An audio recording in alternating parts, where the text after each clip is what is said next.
ايه ده؟ هي فرنسا اكتشفت فجأة ان مصر مهمة، وماكرون الرئيس الفرنسي يزور مصر ويعمل زيارة موسعة يروح فيها حتت كتيرة ويمضي اتفاقية مشاركة استراتيجية مع مصر، ويقول لهم الطيارات الرافال جاية هيت وهجيب لكم تاني واللي انتوا عايزينه والدنيا جميلة واحنا بندعم موقفكم في إعادة إعمار غزة وغيره. ليه كل ده؟ هي مصر يعني دلوقتي بقت حاجة حلوة، والفايدة في الموضوع دوت لمين؟ لمصر ولا لفرنسا؟ طب ليه الزيارة ديت هي في نفس توقيت زيارة نتنياهو الرئيس الوزراء الإسرائيلي للرئيس الأمريكي دونالد ترامب، في زيارة كانت مهمة زاروا فيها في المكتب البيضاوي في العاصمة الأمريكية واشنطن دي سي؟ عايزين نتكلم عن شوية تفاصيل فخليكم معانا. مصر دولة محورية مهمة جدا، لها ثقل كبير في المنطقة، والوضع بتاعها وأهميتها بدأت ترجع تاني لواجهها من بعد الحرب بتاعت غزة. الموضوع بدأ يزداد أهمية، بدأت تشوف الدول كلها إن الدولة ديت هي لها محور ثقل، والدولة ديت هي مؤثرة، والدولة ديت لها وضع مهم. فجأة كده فرنسا افتكرتها. طب هي ليه افتكرتها دلوقتي؟ وليه عايزة تدعم الخطط المصرية وعايزة تدعم الجيش المصري وتدعم كل الكلام دوت؟ طبعا فرنسا من الدول المهمة جدا في الاتحاد الأوروبي بعد المشاكل اللي حصلت بين طبعا الاتحاد الأوروبي والدول الأوروبية والحلف الناتو وأمريكا بقيادة طبعا الرئيس الأمريكي دونالد ترامب. بقت في رغبة كبيرة لتقوية هذه الدول بشكل مختلف عن الأول. الدول الأوروبية كلها من بعد الحرب العالمية الثانية حوالي 80 سنة اعتمدت على أمريكا بشكل كامل على تأمين حدودها وتأمين بلادها، وان هم يحسوا ان في ظهر دايما سندهم في كل حاجه. امريكا عملت دور كبير جدا خلال سنوات كبيره فاتت، دعمت الاتحاد الاوروبي لما اتعمل، كمان يعني طبعا الناتو امريكا بتدفع جزء كبير جدا جدا من الفلوس اللي بتتصرف فيه. كانت كل دوله يعني من دول الاتحاد الاوروبي بيدفعوا حوالي مثلا 2% تقريبا من الناتج المحلي بتاعها.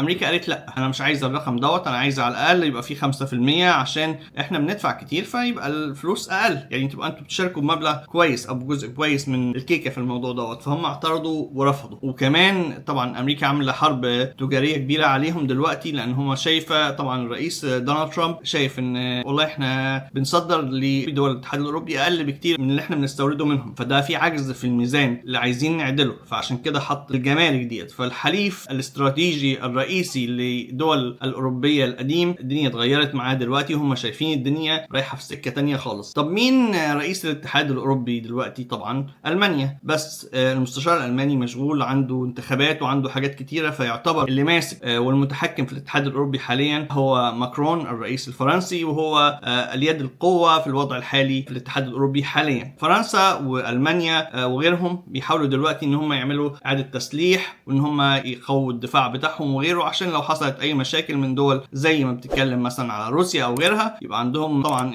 قوه كبيره للقصه دي. فهم عايزين يعملوا فرنسا عايزه تعمل دعم ليها في كذا مكان عشان تقول احنا قويين واحنا نقدر نواجه طبعا الاداره الامريكيه. فمن ضمن دوت هو يعملوا مين الوضع المكان المشتعل، مين المكان اللي الاداره الامريكيه مركزه فيه بتحاول تعمل فيه شغل كبير، الشرق الاوسط. مين الدوله اللي ممكن تسندهم، ممكن لما يسندوها يعملوا فرق؟ مصر، لان مصر كمان هي مش الحليف القوي حاليا مع امريكا. امريكا ما قطعتش المساعدات عن مصر، لكن امريكا ما دعمتش الموقف المصري ولا الخطه المصريه ولا الكلام ده. وكمان حتى الرئيس المصري رفض ان هو يروح يزور طبعا الرئيس الامريكي لما قال له يروح يزوره في العاصمه الامريكيه واشنطن دي سي. طيب امريكا دلوقتي مش عايزه القصه ديت، جت فرنسا عشان تدعم مصر. وبقى زي ما في حليف رئيسي لامريكا في الشرق الاوسط غير اسرائيل السعوديه، بقت فرنسا حليفها الرئيسي مصر، مع ان هي طبعا فرنسا عندها دول تانية زي الجزائر وغيره هم معاهم شراكات كبيرة ومن سنين طويلة، يعني شراكات استراتيجية كبيرة جدا من سنين طويلة موجودة.